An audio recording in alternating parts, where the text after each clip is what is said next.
Bismillahirrahmanirrahim. Assalamualaikum warahmatullahi wabarakatuh. Nama saya Nafis Ali bin Azmi di 1910192 dari Diploma Counselling Sem 3. Nama saya Siti Rokilah binti Mak Zaki, pemegang nombor matrik di 1910661.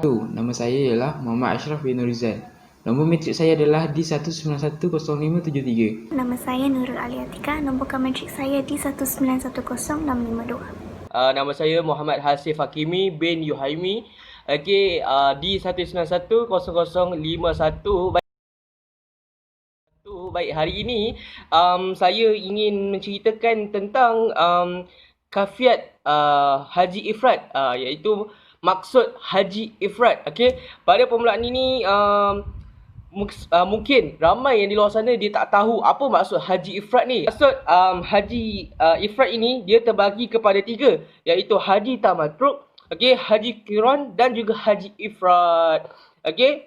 Istilah Haji Ifrat adalah melakukan ibadah haji kemudian umrah, iaitu memakai ihram dari mikat dengan niat haji saja, kemudian tetap dalam keadaan ihram sampai selesai haji hari raya Korban. Yang melaksanakan Haji Ifrat tidak diharuskan membayar dam. Untuk mengenali apa maksud Haji Ifrat itu sendiri, kenapa disebut Haji Ifrat? Haji disebut Ifrat bila seseorang bermaksud menyendirikan, baik menyendirikan haji maupun menyendirikan umrah. Dalam hal ini yang didahulukan adalah ibadah haji, artinya ketika mengenakan pakaian ihram di miqatnya, orang tersebut berniat mengenakan haji dahulu, barulah umrah. Macam tu. Maksudnya bila kita sebut pasal Haji Ifrat ni, dia laksanakan haji dulu, baru dilaksanakan umrah. Kalau kita laksanakan umrah dulu, lepas tu baru haji, dia jadi lain. Dia bukan Haji Ifrat. Haji ini terbagi kepada 3 jenis, iaitu Haji Qiran, Haji Ifrat dan juga Haji Tamattu'. Pada hari ini saya akan membentangkan tentang Haji Ifrat. Jadi lafaz niat bagi melakukan ibadah Haji Ifrat ini sama saja seperti melakukan haji-haji yang lain, iaitu nawaitu hajja ahramtu bihi lillahi ta'ala, yang membawa maksud sahaja aku mengerjakan ibadah haji dan berihram dengannya kerana Allah Ta'ala. Seterusnya, kelebihan bagi mengerjakan ibadah Haji Ifrat ini ada 2, iaitu lebih afdal kerana jemaah haji lebih mengambil masa yang lebih lama untuk mengerjakan ibadah umrah. Dan yang kedua ialah tidak dikenakan dam. Akhir sekali, saya akan memberitahu tentang ketiga-tiga perbezaan antara Haji Ifrat, Haji Tamattu' dan Haji Qiran. Yang pertama sekali Haji Ifrat. Haji Ifrat ialah melakukan ibadah haji terlebih dahulu dan kemudiannya melakukan ibadah umrah.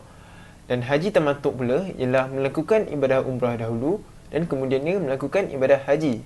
Dan yang terakhir sekali yang terakhir sekali Haji Qiran. Haji Qiran ni melakukan ibadah haji dan ibadah umrah serentak. Maksudnya dilakukan dalam satu ihram.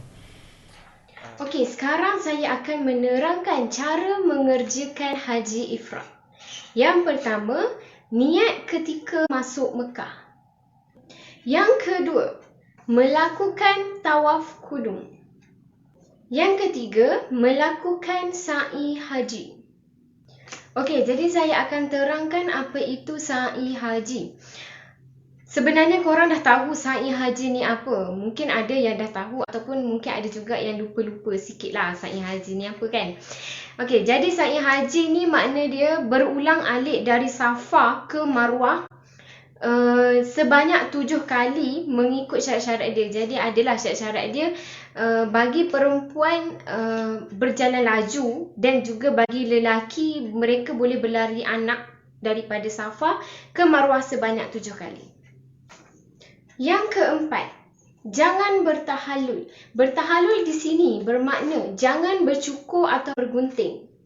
Yang kelima, menjaga pantang larang ihram.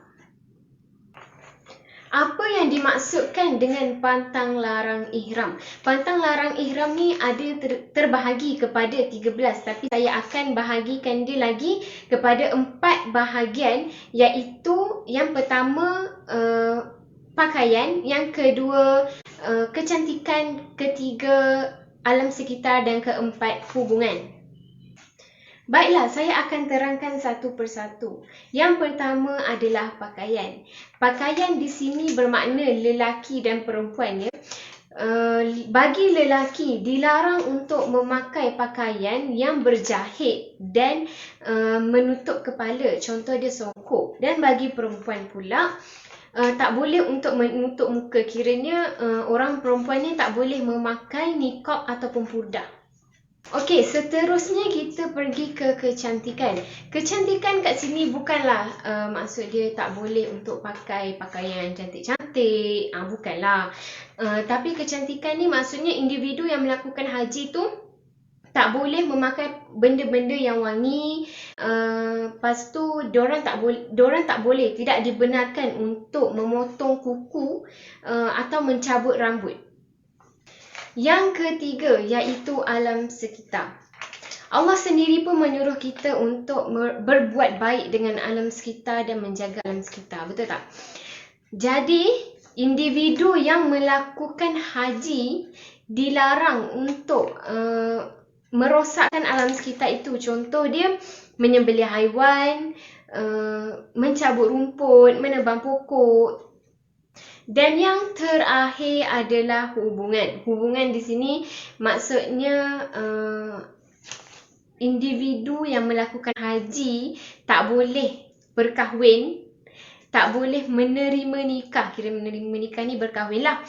Tak boleh menjadi, tak boleh mengahwinkan orang pun tak boleh. Kiranya semasa mereka dah niat untuk melakukan haji, mereka tak boleh buat perkara ni. Ataupun melakukan mukadimah persetubuhan. Mukadimah persetubuhan ni maksudnya perkara yang membuatkan mereka melakukan persetubuhan. Kiranya benda-benda yang menaikkan nafsu untuk melakukan persetubuhan itu. Yang keenam, dilarang keras untuk orang yang menunaikan haji ni pergi ke Tan'im atau tempat lain dengan niat melakukan umrah sunat. Individu yang melakukan haji perlu keluar ke Arafah untuk menunaikan wukuf pada 8 Zulhijjah. Yang ke-8, tidak perlu dam tertib atau dam takdir. Dan yang terakhir, selepas menunaikan haji, mereka perlu keluar ke miqat untuk menunaikan umrah pula. Pada tajuk Haji Ifrat ini, saya akan menerangkan tentang cara pelaksanaan umrah. Umrah dilakukan selepas selesai melakukan aktiviti haji.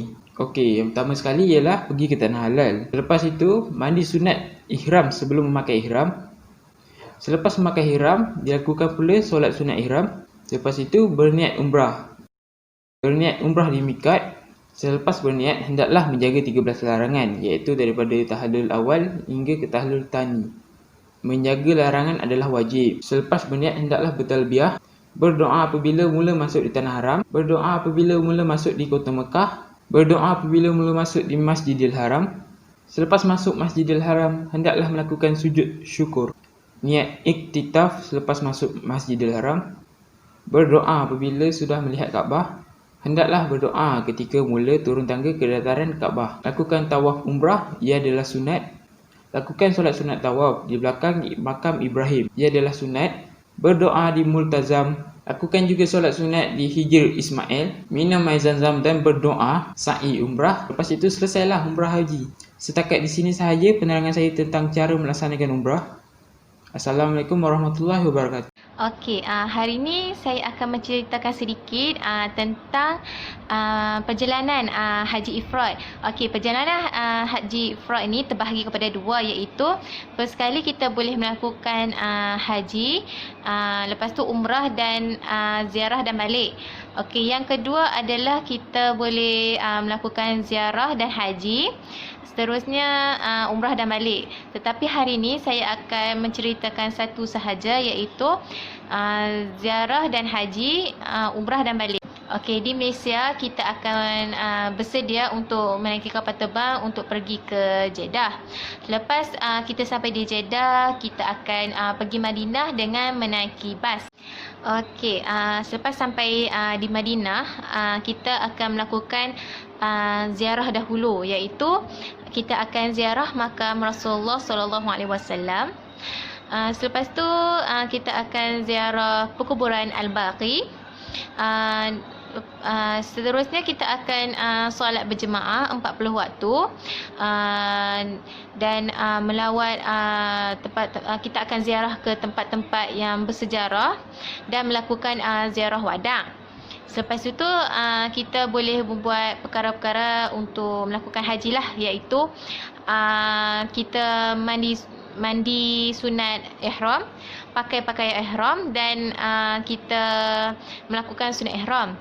Selepas kita dah ziarah semua di Madinah, kita akan pergi ke Bil Ali. Okey, apabila kita sampai di Bil Ali, kita boleh dah melakukan perkara-perkara yang untuk melakukan haji lah, iaitu kita solat sunat tahiyul masjid, kita niat iktikaf, niat haji dan menjaga pantang larang lah.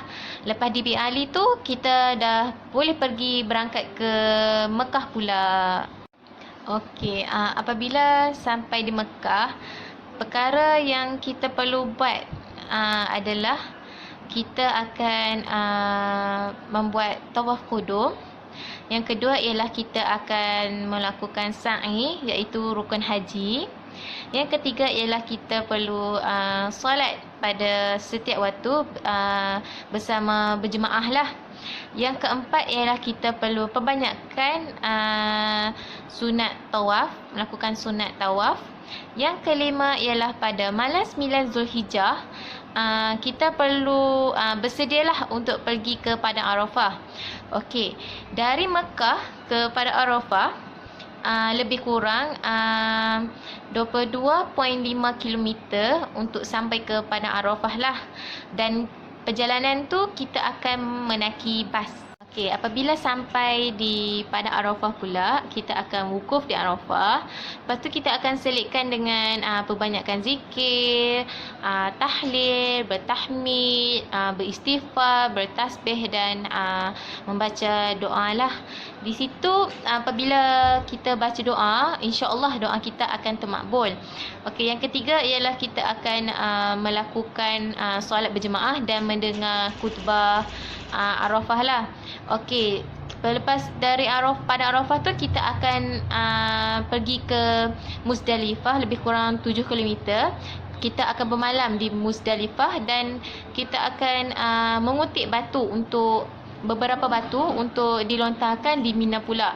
Okey, perjalanan Muzdalifah ke Mina ialah lebih kurang 7 km. Okey, waktu di Mina kita akan melakukan melontar Jamrah Aqabah dan Tahlul Awal. Kita akan bermalam di Mina pada malam ke-11, 12, 13 Zulhijjah. Dan kita akan melakukan melontar ketiga-tiga jamrah pada hari-hari tasyrik. Okey, apabila kita pulang dari Mina, kita akan melakukan tawaf, iaitu tawaf rukun haji. Okey, lepas kita balik ke Mekah, lepas melakukan haji, kita boleh buat umrah pula. Okey, umrah kita di Mekah tu kita perlu niat sunat ihram, pakai pakaian ihram dan solat sunat ihram. Okey, dari Mekah tu kita akan pergi ke Tanah Ain pula ataupun dikenali sebagai Jirona. Okey, di sana kita perlu solat sunat tahiyul masjid dan kita niat iktikaf, niat umrah dan menjaga pantang larang lah. Okey, lepas kita dah buat semua tu dari Tanah Ain, kita pulang pula ke Mekah. Okey, waktu kita pulang ke Mekah tu, kita akan membuat tawaf umrah dan sa'i rukun umrah dan tahallul, iaitu gunting atau bercukur di Mekah. Kini saya akan menerangkan tentang cara perjalanan haji ifrad ketika jemaah haji hendak pulang ke tanah air. Yang pertama sekali, mereka hendaklah berada di Mekah. dan kemudian mereka perlu mengemas barang mereka yang mereka ingin bawa pulang ke tanah air. Seterusnya, mereka perlu melaksanakan tawaf wada ataupun dikenali sebagai tawaf selamat tinggal. Kemudian, mereka perlu bertolak ke Jeddah untuk menaiki pesawat ke tanah air Malaysia. Hari ini cara untuk kita mengerjakan haji ifrad. Okey, yang pertama pelaksanaannya iaitu ihram dan miqat untuk haji. Okey, ihram lagi dan miqat untuk umrah. Umrah dikerjakan setelah menyelesaikan semua pekerjaan haji tetapi masih dalam bulan haji. Jadi perbezaan dekat sini pula, kita contoh kalau buat umrah ni bila masa boleh buat. Okey, jadi kita kena buat dalam waktu haji lah. Kalau kau buat you all semua buat umrah dan haji bukan waktu haji, dia bukannya haji ifrad ni. Sebab haji ni dibuat pada bulan haji ataupun hari raya Aidil Adha. Okey, seterusnya, seseorang berniat melakukan haji saja tanpa umrah pada bulan haji iaitu melaksanakan secara terpisah, sendiri-sendiri dengan melaksanakan ibadah haji. Dilakukan terlebih dahulu. Selanjutnya melakukan umrah dalam satu musim haji untuk haji ifrad ini. Tidak ada kewajipan menyembelih hewan korban. Apabila ibadah haji sudah selesai, maka orang tersebut mengerjakan ihram kembali untuk melaksanakan umrah. Kesimpulannya, ibadah haji merupakan salah satu rukun Islam yang keempat. Ini membuktikan bahawa setiap umat Islam haruslah menunaikan ibadah haji dan umrah bagi yang berkemampuan dari segi fizikal, mental dan juga kewangan. Semoga kita dikurniakan haji mabrur. Selain itu, setiap umat Islam dapat menguji kesabaran mereka dengan menunaikan haji.